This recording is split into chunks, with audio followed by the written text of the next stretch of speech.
Si je te dis humus, tu penses à ça? Hummus. Non, c'est pas que je prononce mal houmous. Ça y est, j'ai faim. Non, je te parle bien de humus.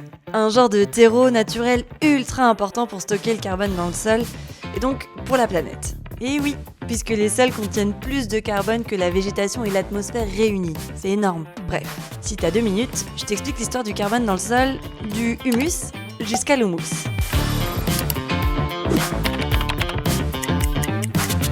Alors déjà, c'est quoi le lien entre houmous et humus? Le pois chiche.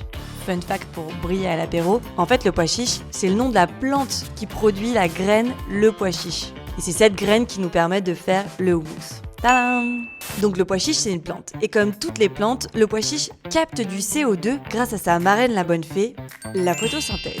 Et là le carbone se fixe dans les feuilles, dans les tiges, dans les graines. Oui, tu manges du carbone à l'apéro. Mais une partie du carbone va dans le sol, en passant par les racines ou par les résidus de la plante. Et c'est à ce moment-là qu'entrent en jeu des micro-organismes, comme des bactéries, des champignons ou des vers de terre. Ces micro-organismes se nourrissent des résidus des plantes qui sont pleins de carbone. Ce carbone va en partie être respiré et donc rejeté dans l'atmosphère. Mais ce qui reste va s'intégrer au sol après diverses transformations lorsque ces micro-organismes vont mourir.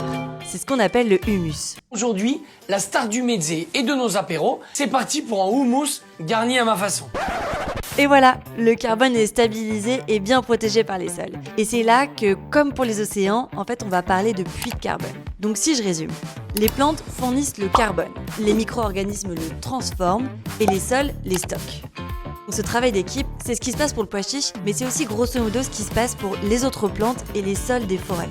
Alors quand on fait de la culture intensive, quand on fait de la déforestation, quand on construit des maisons aussi, on libère du CO2 qui aurait pu être stocké dans les sols. Et lorsque les sols passent de puits de carbone à émetteurs de carbone, ça participe à dérégler le cycle naturel du carbone et donc à dérégler la planète. Donc pour conclure, encore une phrase improbable, il faut bien chouchouter nos sols si on veut continuer à manger du houmous.